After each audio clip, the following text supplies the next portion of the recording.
Bienvenue dans l'interview. Aujourd'hui, je reçois Cécile Jodogne. Bonjour. Bonjour.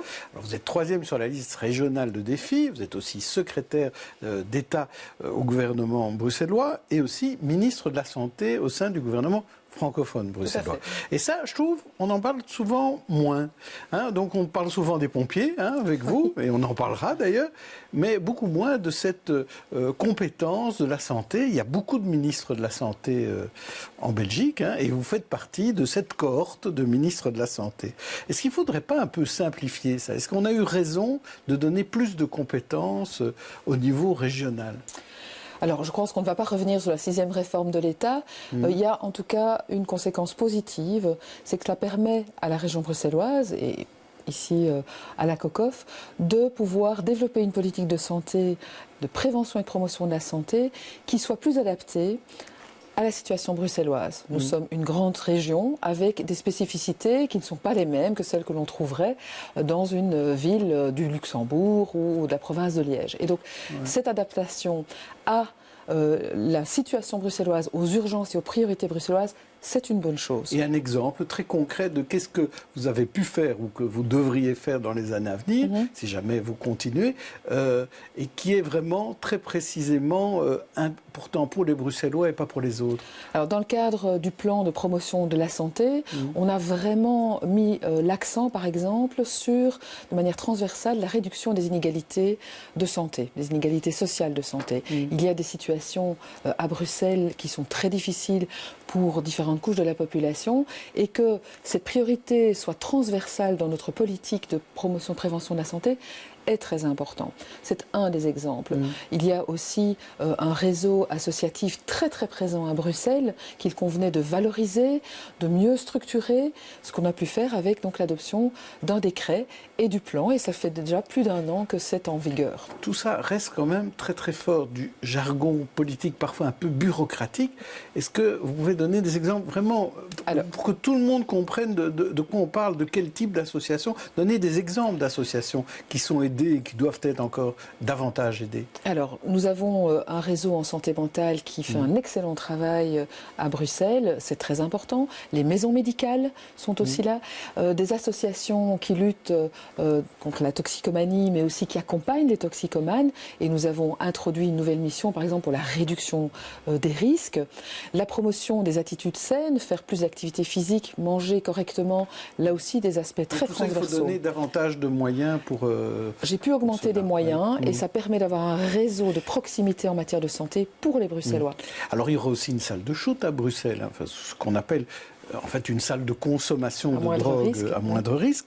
Où est-ce qu'elle sera installée? Est-ce qu'on sait où est-ce qu'elle sera installée à Bruxelles? Alors, il n'y a pas encore de décision, il y a des discussions qui sont prises, il y a plusieurs pistes, puisque vous savez que ce qui a été rendu possible, c'est que ce soit des associations qui existent, qui travaillent déjà sur le terrain, puissent ajouter cette mission à celles qu'elles ont déjà en matière de lutte contre la toxicomanie ou d'accompagnement pour les toxicomanes, ou un autre lieu. Cela devra être décidé dans les mois qui viennent. Est-ce que vous êtes favorable à la légalisation des drogues, du cannabis, par exemple? Favorable à la légalisation du cannabis, oui. Mais pas plus que le cannabis? Je pense que si on commençait par cela, ce serait déjà une très bonne chose. Alors parlons des pompiers. Vous avez annoncé, là je crois que c'était hier, qu'on va construire une énorme tour de 45 mètres pour permettre finalement aux pompiers de s'entraîner quand il y a un incendie dans un immeuble. C'est vrai qu'on a vu avec Notre-Dame de Paris que ce n'était pas évident parfois pour les pompiers de savoir comment lutter. Et c'est vrai qu'à Bruxelles, il y a des bâtiments hauts et il faudrait qu'on soit prêt à cela. Aujourd'hui, on n'est pas prêt de manière réaliste. Alors, donc, si les pompiers font déjà un excellent travail, ils ont des exercices qui travaillent aussi sur des tours, mais c'est vrai que pouvoir construire cette tour d'exercice plus haute dans des conditions optimales, alors qu'aujourd'hui c'est au sein de la caserne principale, c'est une bonne chose. Cela fait partie des axes que j'ai voulu développer, de pouvoir vraiment remettre le service incendie et de médical urgent dans toutes les politiques de sécurité de Bruxelles, et ici dans ce cas-ci, dans l'école, dans la future école des métiers de la sécurité, avec notamment cette tour d'exercice. Mais il y a bien d'autres choses qui ont été faites ces 5 dernières années au niveau du SIAMU. Et la première chose, évidemment, c'est de vraiment pouvoir faire entrer le SIAMU dans le 21e siècle avec Vous le savez, la situation était très difficile, une gestion vous avez meilleure. même le droit à une commission quand même pour s'occuper de ce qui se passait au sein du SIAMU. Oui, mais sur un très petit aspect au niveau global de l'organisation du SIAMU, mais très important, il s'agissait de marché public. Donc là aussi, un énorme travail en termes de bonne gouvernance. C'est évidemment essentiel pour resituer le SIAMU. Alors, on sait que dans les gouvernements bruxellois qui sont succédés pendant 30 ans, les pompiers, les taxis, c'est vraiment les épines dans le pied, le clou dans la chaussure, etc. Personne n'en voulait. Est-ce que si jamais vous êtes ministre dans la prochaine législature, est-ce que vous reprendrez les pompiers? Eh bien oui. Oui, parce que d'abord c'est un service aux citoyens qui est essentiel. Ensuite, si j'ai pu vraiment pouvoir mettre en place énormément de nouveaux projets qui sont bénéfiques non seulement pour les pompiers ambulanciers, mais bien sûr, et c'est la finalité, aux citoyens, j'ai envie de pouvoir poursuivre avec eux tout ce qui a été mis en place pour vraiment donner ces bases solides et avoir les résultats. Donc je serai peut-être une première ministre à réclamer à nouveau le SIAMU. Alors, dans le débat des 12 têtes de liste qu'on va diffuser ce soir sur BX1, il y a une question du public qui vient d'un certain Robert, pompier retraité, qui dit « Je ne comprends pas pourquoi on ne veut pas de la fusion des polices alors que les pompiers, on les a fusionnés. » Et c'est vrai qu'on pourrait dire « Tiens, il y a une espèce de côté illogique. Pourquoi il n'y a pas 6 zones de pompiers ?» Je pense qu'il y a une très grande différence. La fusion des services de secours communaux, elle s'est faite après l'incendie de l'Innovation. Il y a déjà une différence. Plus de 50 ans. Donc oui, en 67. Oui. Donc il y a, en termes de matériel, une énorme différence déjà. Il y a aussi, en termes de fréquence d'intervention, une très grande différence et de nécessité de proximité qui est très différente. On a fait, certes fusionner les pompiers, mais il y a néanmoins toujours 8 casernes qui sont réparties sur le territoire. Donc je pense qu'on ne peut pas comparer les deux. Alors, passons du côté de Schaerbeek, parce que même si vous n'avez pas de fonction à Schaerbeek... Qui serait conseillère communale. Voilà, vous êtes conseillère communale. Hier soir, vous étiez à la réunion de la section locale, donc vous vous intéressez toujours à Schaerbeek. Et qui sait ce qui peut se passer plus tard. La gare du Nord, d'abord. On voit quand même, cette gare du Nord, ce sont des problèmes à répétition, ces problèmes d'insalubrité, de propreté. Et la commune dit toujours, c'est la faute du fédéral. Est-ce que c'est pas un peu facile de la part de la commune de rejeter toute responsabilité? C'est quand même l'image de Schaerbeek aussi. Alors non, ce n'est vraiment pas facile du tout. Et je pense que c'est la vérité, c'est effectivement le fédéral qui est responsable de l'accueil des personnes sur son territoire. C'est le fédéral qui est responsable de la police des chemins de fer, qui sont absents. Il y a un commissariat à la gare du Nord qui est vide.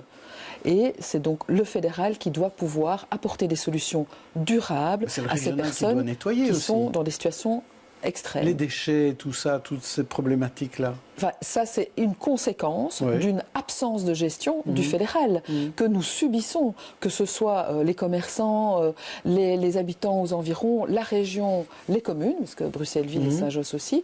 Donc nous subissons effectivement les impacts comme ceux d'une malpropreté ou le déplacement des arrêts de bus, parce qu'il y a une non-gestion du fédéral. Il faut qu'il y ait ce centre d'orientation qui puisse permettre d'accueillir ces personnes dans des conditions dignes et de leur dire quels sont leurs droits, éventuellement la conclusion d'un ordre de quitter le territoire, etc. Mais ça ne peut pas rester comme ça. Il faut un accueil de première ligne, c'est ça que vous dites.